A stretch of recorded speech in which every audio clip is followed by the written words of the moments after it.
Gardeners, singers, kissers, investors, the left-handed, the mindful, the old ones, the stunt crew, and most of all you, welcome. And as you look out the left window of the coach, and now the right, remember, Sam Della-Valle loves you.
And you were taught that angels play harps, but it's pianos that keep dropping from heaven.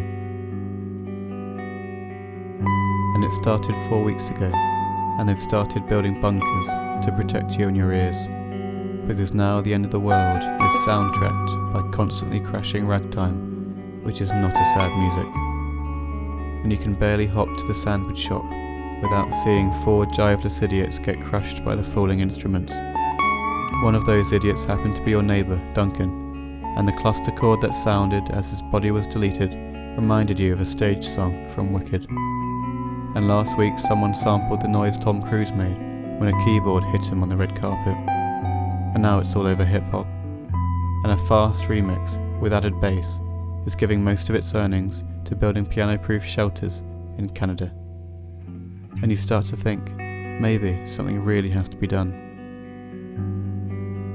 You take a look away from the monotone sky and towards your childhood, and you look at your old dead Grandma Denise, and remember that before she taught you how to play piano, she delivered a stern warning about those black and yellow keys. She said that there were secret letters between the notes G and A, and they definitely didn't spell out Grandma. She said that only the devil knows what the middle pedal is for, and she asked you to put some safety gloves on before you ruined chopsticks all over her clavichord. You played and played, and somewhere deep in her look of panic, as you exhaustively tickled her ebonies and ivories, like a man with no sense of touch trying to bring himself to orgasm, was a premonition of now. With that panic in the back of your brain, you hatch a little idea that might just send these pianos back to the clouds. You think if you played chopsticks like that again, all the way through, Grandma Denise might hear your coded message from heaven and tell God to stop. When you tell your friends your theory, one of them starts crying. You immediately run outside into the rain, dodging the countless falling pianos and covering your ears. There, in a square, you spot a lone harpsichord. It still works, and calling up to heaven with your tiny sausage fingers on the keys, you desperately recite chopsticks. And when one repetition doesn't work, you play again. And after an hour of pentatonic sweating, you can hear an echoey message from above. Denise may have taught you chopsticks, but only God can teach you how to savour the sushi of life.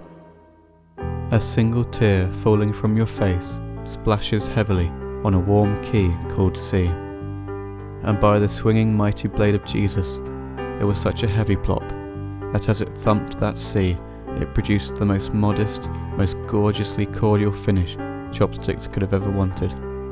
You wipe your face with your tie, and when you're finished wiping, a huge piano as big and heavy as the world lands square on your head, uniting you instantly with Grandma Denise and all the grands a boy could wish for, and neighbour Duncan, an actor called Tom Cruise, and everybody else. Beat up little seagull on a marble step, trying to find the ocean, looking everywhere. Hard times in the city, in a hard town by the sea. Ain't nowhere to run to, there ain't nothing here for free. Hooker on the corner, waiting for a train. Junk lying on the sidewalk, sleeping in the rain. And they hide their faces, and they hide their eyes, 'cause the city's dying, and they don't know why.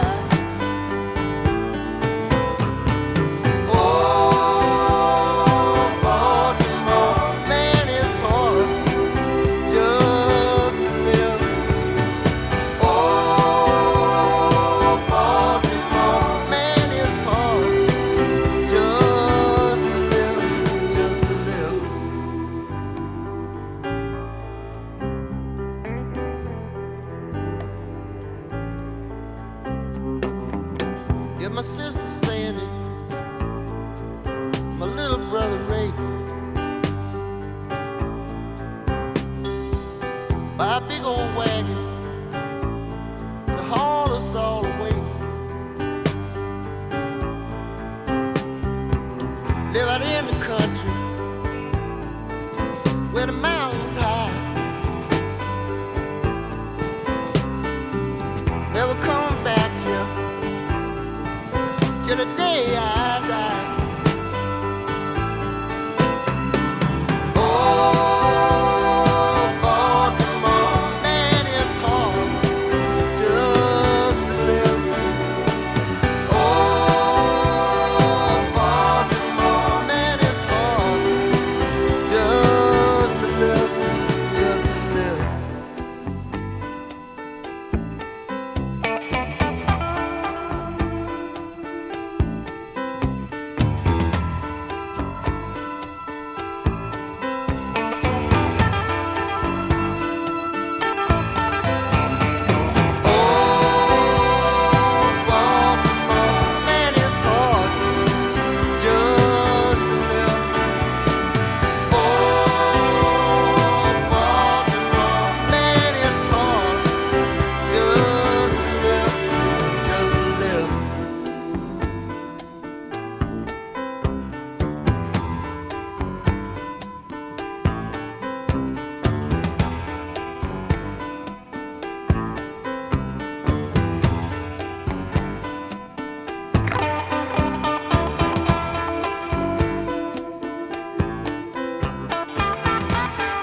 I was with her in my flat, performing our usual slapping and tickling, whispering in pretend Spanish, and fluffing her ginger head hair with a green velvet handkertinkle. Chuff, puff, huff. These were the howls of smelly animal passion, and it was only the hectic noise of the street carnival outside that managed to drown it out. I gasped in big time, allowing my sweaty jazz hands to approach her sogging Gersie. She said, "Gordon, quit skidding about, just aim for the target and hit the detonate button." It was my arse. The thing kept slipping about because it was completely drenched in olive oil and whatever else she'd found to make this weekend one for the scrapbooks. I responded, "I think we used a bottle too much, senorita, and I can't really tell where your blow-up button even is." I really didn't. She'd blindfolded my eyes with her mother's polka dot scarf, leaving me quite vulnerable in a cool kind of way. I laid back as she began a rather generous replumping of my shot bag. As my personal pipette began to engorge, I murmured, "Come on, Senorita Georgina, pepper me with your love." She stopped. It was very dramatic and sexual, which aroused my personal pipette further. I filled the silence. "Buenos dias, Mademoiselle Georgina. Necesito entrada into your grande pistachio hole." She said nothing. I breathed in. It was Georgina, wasn't it? There wasn't a chance in French hell it wasn't, right? My exhale was so shaky. My pipette hovered. "And who might Georgina be?" said Beth. "Believe me, I don't know. She's possibly a character my head did." She said, "It's the name of my godforsaken mother." As far as coincidences go, this one was of worrying grandeur. "Come on, let's return to the jittering. My pipette is flagging at an almost alarming rate. We can talk about your mother afterwards." She said, "I don't want to talk about her ever, you multiple idiot." "Don't attack me. I probably conjured her in my sightless state. My mental theatre is doing backflips attempting to visualize your red face. She slipped out of my throat like a pervert's vomit." "Gordon, enough is enough. You've disappointed me so much this evening." And just like that, she ripped something hard off of me, and all I heard was her running out of the flat and down the tiled steps. I howled like a wolf hearing bad news, snatched the scarf from my face and looked down. It was crazy. She'd eloped with my genitals, including the balls. The whole thing was a magic trick from hell. I needed to find her. Painfully, I swiveled out of the bed and hobbled out onto the balcony, cupping my absence, and looked down at the street carnival below. It was blazoned with rainbow floats, each one dedicated to a gifted animal of the world. Beth had to be in that muck somewhere. I scanned my eyes over first aid dolphins, whistling sheep, and a bustle of cooking donkeys. Among these were mobs of drooling urbanites, dancing with drugs in their heads. It was an absolute Where's Wally. Then I fished a glimpse of Beth. First her fuzzy red hair, then the rest of her naked. She was darting behind a colourful float filled to the brim with dogs. As I inspected closer, I noticed they were all playing cribbage, a game made for people. On the side of the float was painted, "Dogs that know." I busted out of that open-plan sex palace and into the street, rushing about to get more glimpses of her ginger hair. She needed to give me back what was mine. I was as nude as she was, losing blood, and I kept rushing into drug people. After searching for a bit, I turned to the curb to relax. Then I coughed some stomach smoothie into a gutterage, spattering a discarded cribbage board with my fever. As my vomiting climaxed, I felt a girl's hand hold the bulk of my hair away from my mouth. When I was done, I turned around to face her. She was a woman, attractive, tasseled in silver streamers and wearing a cowgirl hat. Her name was Joanna, and she'd come to do powders with the hippos. She asked me why I'd done that, pointing first at the gutter and then at my lost stick. I told her everything, from the first date with Beth, the tombola with her parents, and finally her sudden elope. I grabbed her hand and jumped on the first float we could see. It was an acrobatic float, and as we ascended the helter-skelter, dodging any bears that were using it, I felt Joanna squeeze my hand so tight it almost made me forget about my cock. At the top of the helter-skelter, we could really get a bird's-eye view of the situation. My eyes and hers were unanimously peeled. "There!" I screamed. Beth was on a bright yellow float halfway down the street. It carried a massive sign reading, "Swans who kill." Of course, there were swans all over it. The swans seemed to be using a recreation guillotine, demonstrating it by cutting sausages into slices. The street pets were loving it, open-mouthed in anticipation. Beth was clawing her way past the flock, and I didn't need to guess what she was about to do with the sausage she had taken from me. "Joanna, look!" I screamed again. Beth approached the guillotine, raising me up to the heavens. There was a cheer from the clearly obliterated crowd of mammals below her. They all wanted to eat my sausage. Beth squeezed the thing in her hand, and I felt a phantom pang zap at my pelvis area. I keeled over in pain because me and it were still somehow connected. Joanna steadied me, and we both stared in horror as she placed my dripping girly pole onto the guillotine seat. The swans were going berserk. I cringed. If the ghastly ceremony continued, it would be a huge problem for me to do anything even like weeing. Joanna cupped my eyes with her soft girly hands. Then suddenly, just as Beth was about to release the cutter, a pack of dogs in a cribbage-induced madness started to hop towards the swan float. They had clearly noticed her red hair and confused her for a dirty squirrel. They made their way towards her float and leapt right into her. She was immediately converted to gratings as if they were a huge paper shredder and she was just a tiny leaflet. Lovely Joanna smiled at me, and we kissed for ages. We've been dating, and I'm telling my mates that she's my girlfriend. The dogs also ate my cock and balls to bits, but I'm just happy that crazy auntie lady is off the streets and in some cretin's doggy bags.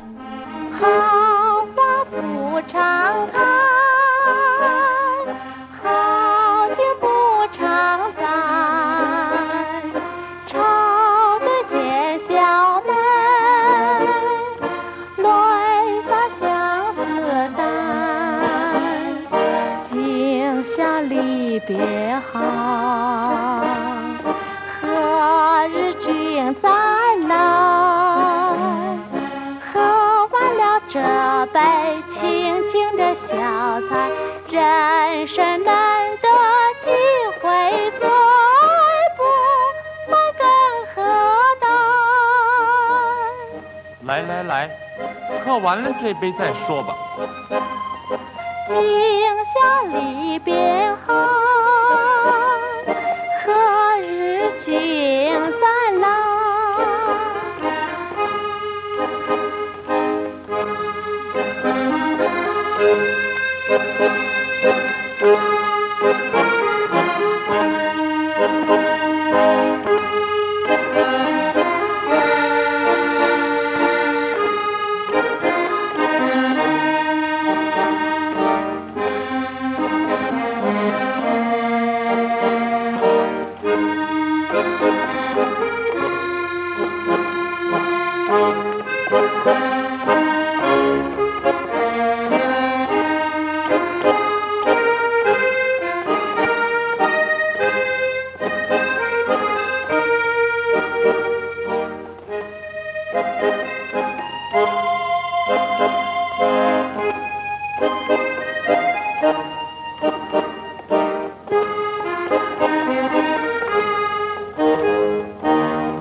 来，再敬你一杯。今宵离别后，何日君再来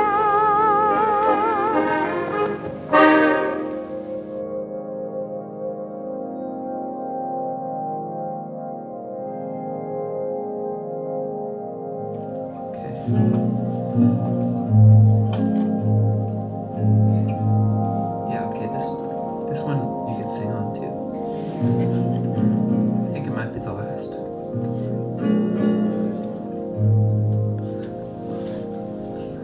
Silent night, holy night, all is calm, all is bright, tiny voices egg on the fight, whispering choices like mercy or might.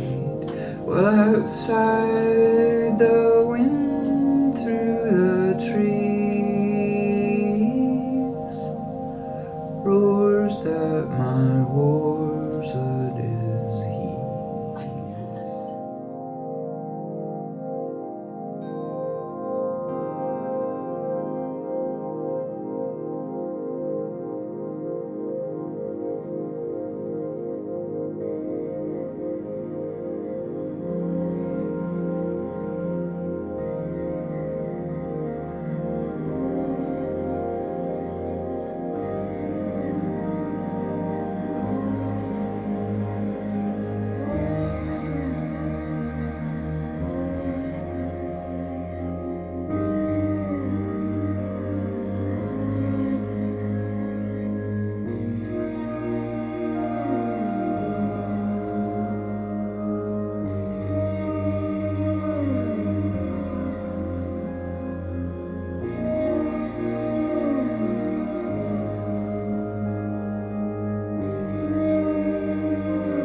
Have you ever been walking through a park on a brisk day, listening to your favourite rock song, smacking and twisting your hands along to the rhythm, and somewhere amidst that song, heard a woman's voice call out?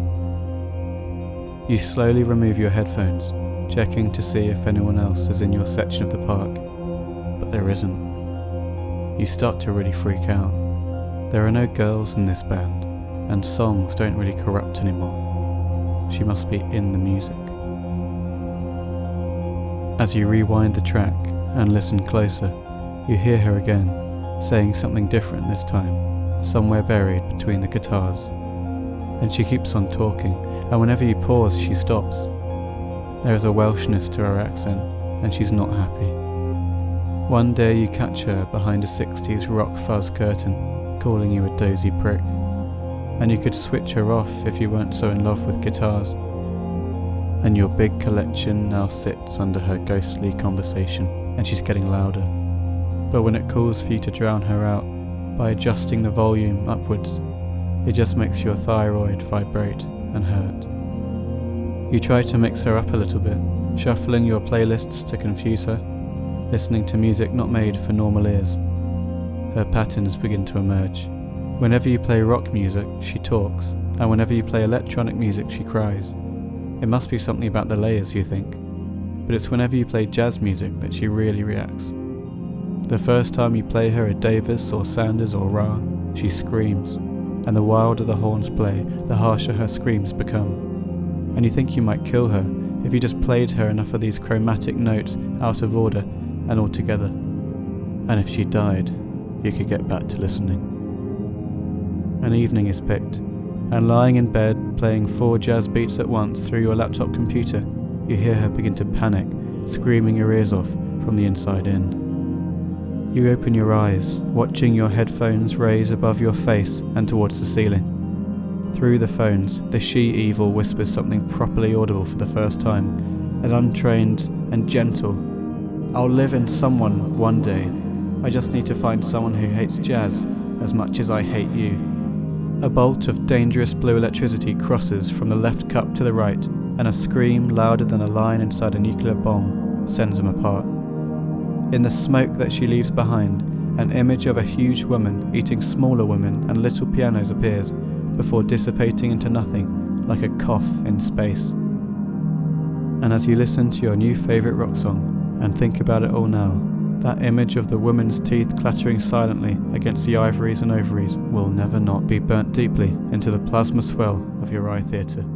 Of your eye theatre. Of your eye theatre.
stars mooning and blinking, from faces marked with gold, as cooling and shrinking, cracks loud as thunder rolling. I swear I know you, you know me. Where have we met before? Tell me true. To whose authority do you consign your soul? I had a dream you came to me, said you shall not do harm anymore. And with your knife you evicted my life from its little lighthouse on the seashore. And I saw that my blood had no dance, spreading in a circle like an animal, soaking and filling everything in its path, and welling in my heart like a bird bath.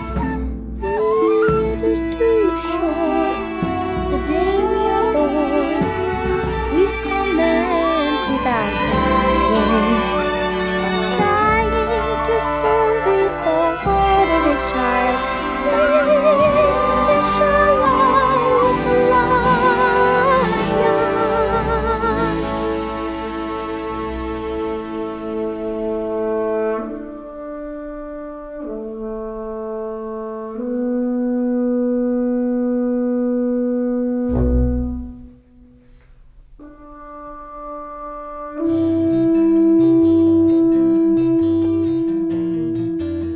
Orangutan Jordan and his orangutan girlfriend Cynthia were sitting on their favourite branch.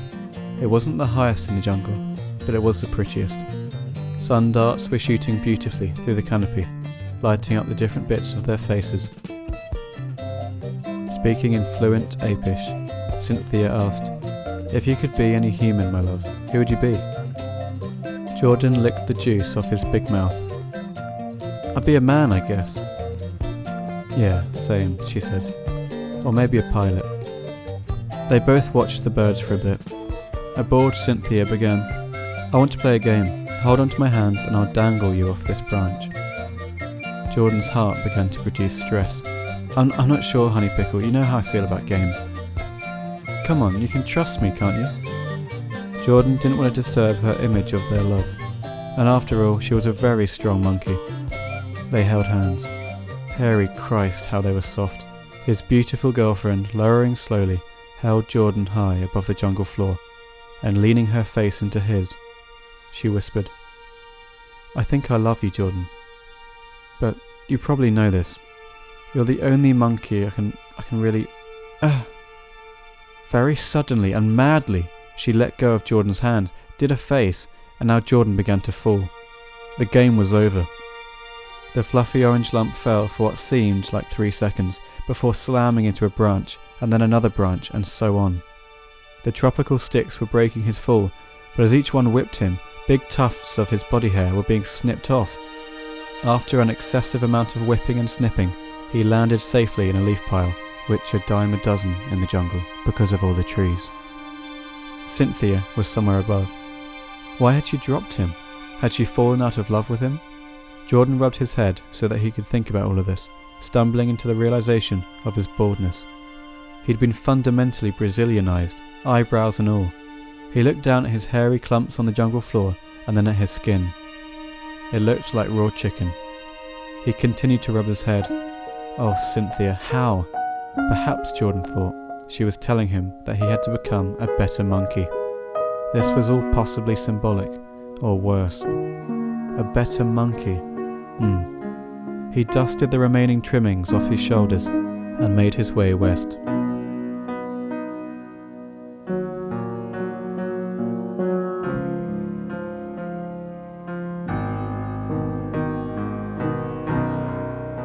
Hobbling away from home, Jordan walked and walked. Over time, the trees became shorter and shorter, and the ground yellower and dustier. After the final sweaty leaf had been brushed out of the way, Jordan stood and stared at a gorgeous new world. All of it was orange and brown and yellow. The few trees to climb were green and spiky. It was almost certainly the Wild West. But there was something missing. Cynthia.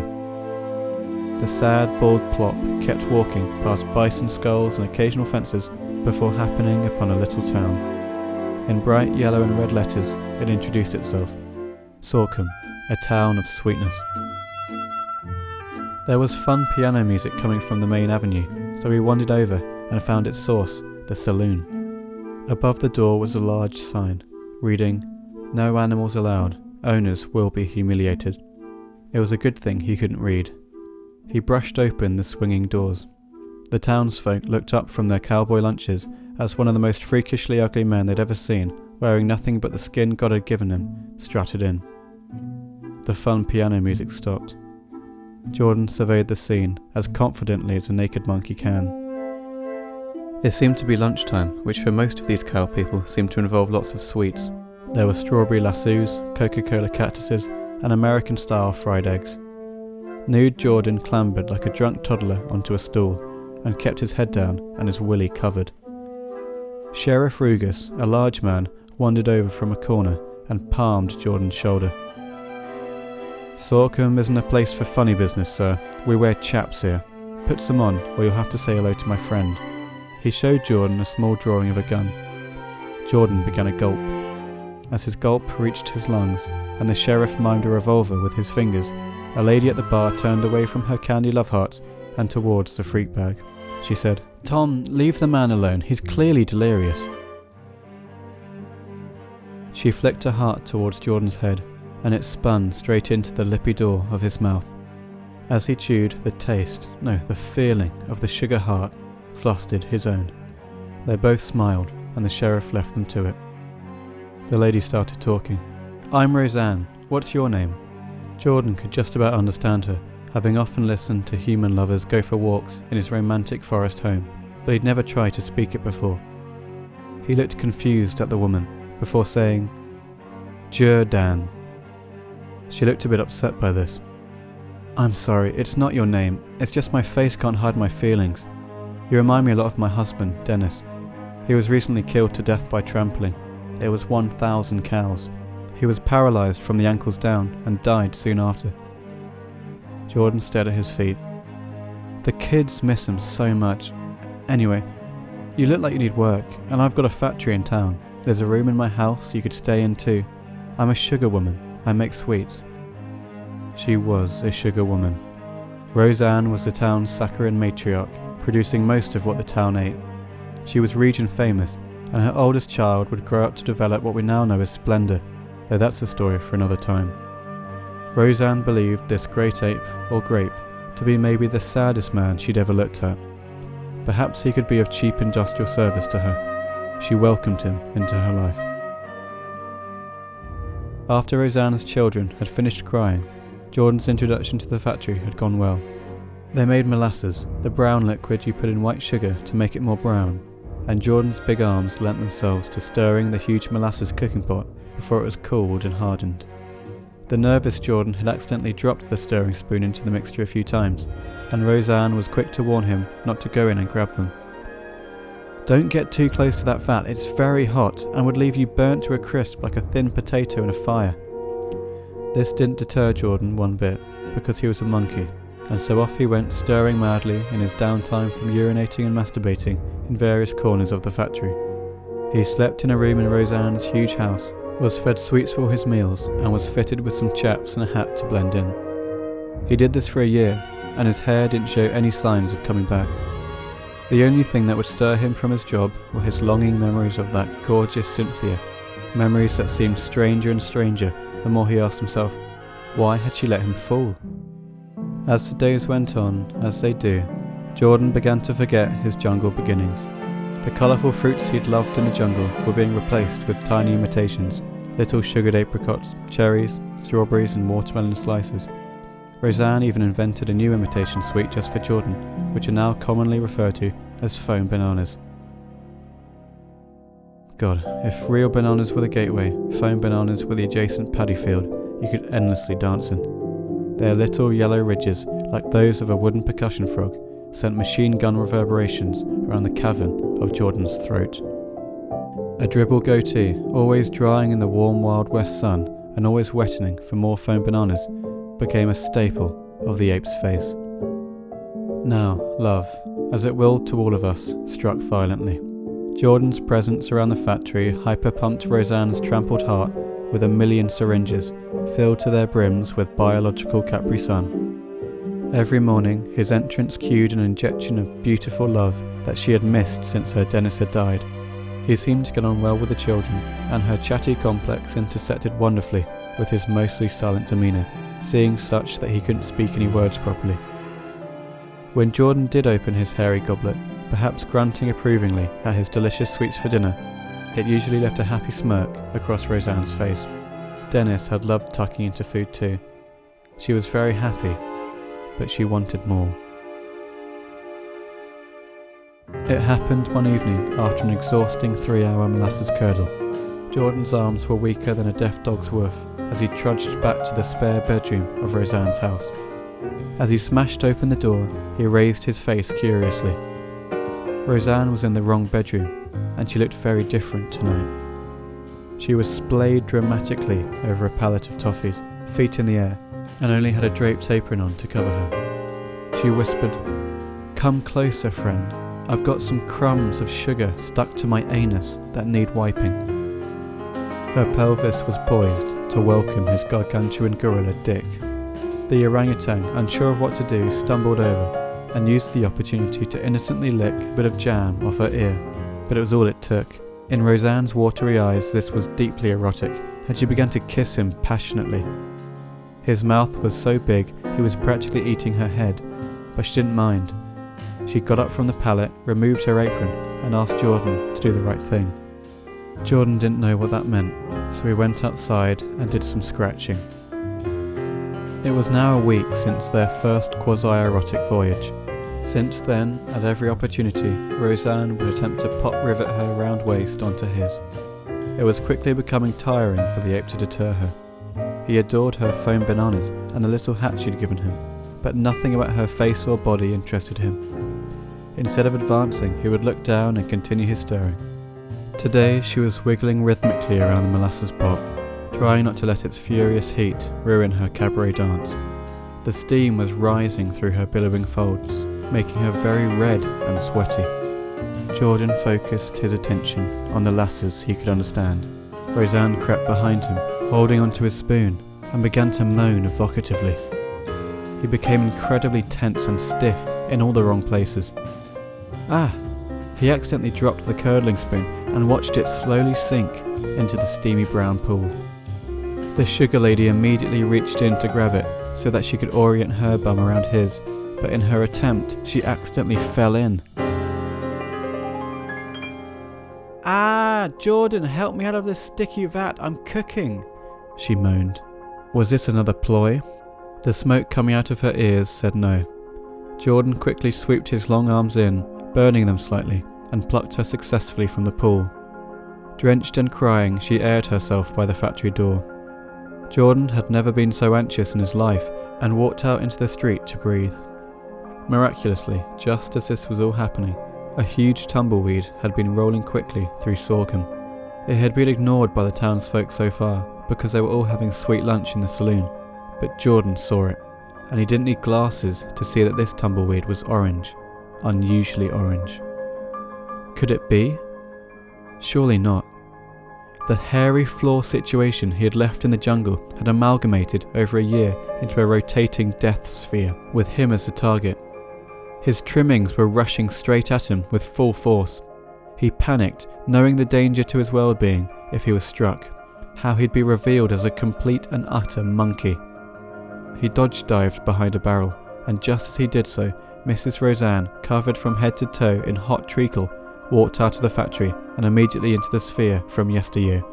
Collision. She was hopeless, too stuck in the ground to move out the way, too busy in her own aroused head to stare life in the eyes.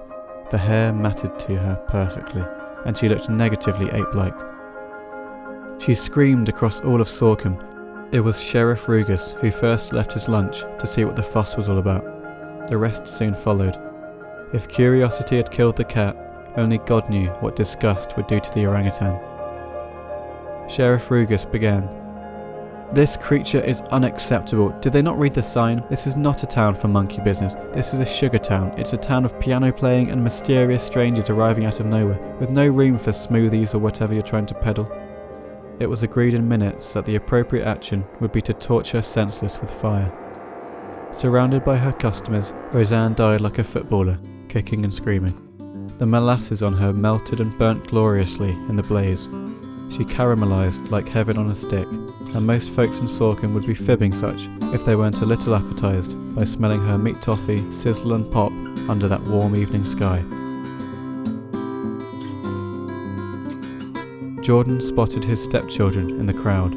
They were loving cheering, gratefully breathing in the yummy life smoke their mum was ejecting. "Caw, what a smell, Daddy," they shouted at Jordan, possibly in unison. "Where's Mum? She loves the smell of monkeys." Jordan nervously looked down at his massive feet. He was now faced with the challenge of explaining the death of their remaining parent in a way that would hopefully be remembered as nuanced and tender. He was a charades player without any fingers, any ears, or any friends, but he had to do it. Mustering all the collected musings he had absorbed across the last year, he collated a sentence in English that the children would remember for the rest of their lives. It remains the only full sentence Jordan has ever spoken. It went like this. "I'm monkey. Ooh ooh ooh, ah ah ah. Mum dead." "What do you mean, Peppa? What do you mean she's dead? Is that her up there? Why didn't you say anything?" "Because I'm just an orangutan," Jordan thought. He didn't say it because he didn't know how, so instead he slowly wandered away from the sweet stink pile and into an alley. Jordan rubbed his bald head. Something about seeing that naked hairy monster Roseanne flicking brown pickles at everybody as she thrashed about like a cat inside a Van de Graaff generator reminded him of something a long way away. His orangutan woman girlfriend, Cynthia. By God, that pretty orange beanbag, her huge hands, her nose. How had he let her slip off the table of his memory? And how had she let him slip through her fingers on that downed branch? She was so strong, it made no sense. Suddenly, the great ape had a thought tornado. He recalled all the times he'd accidentally dropped his stirring spoon into the molasses pot. How many times he'd needlessly dropped Roseanne on the floor when attempting to remove her from his bed. The look on Cynthia's face as their fingers slipped off each other. He looked down at his hands. They were palpably sweaty. Of course, he was a tense sweater, wet in times of duress. Jordan had spent so long trying to become a better boyfriend for Cynthia that he hadn't taken the time to stare his wet palms in the face. He didn't need the sweet teeth of Mother Roseanne or her town. He needed his one and only girlfriend, and for the first time in over a year, a nice fruit.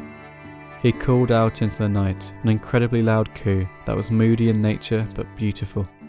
He allowed it a moment to echo across the plains, and as he pricked his ape ears towards the sunset, where the jungle began, he was touched by the most gorgeous whispery response to a beckon he'd heard since he fell off that branch.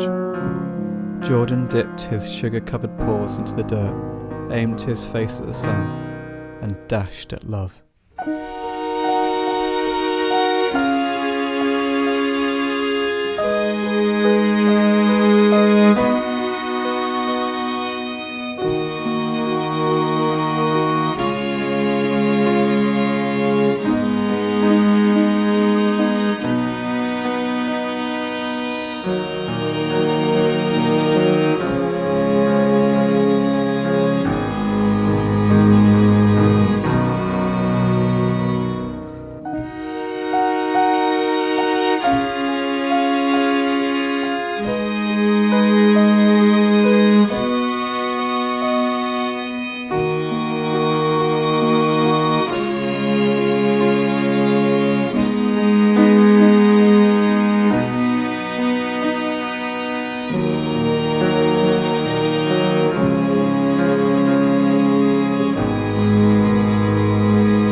Thank you.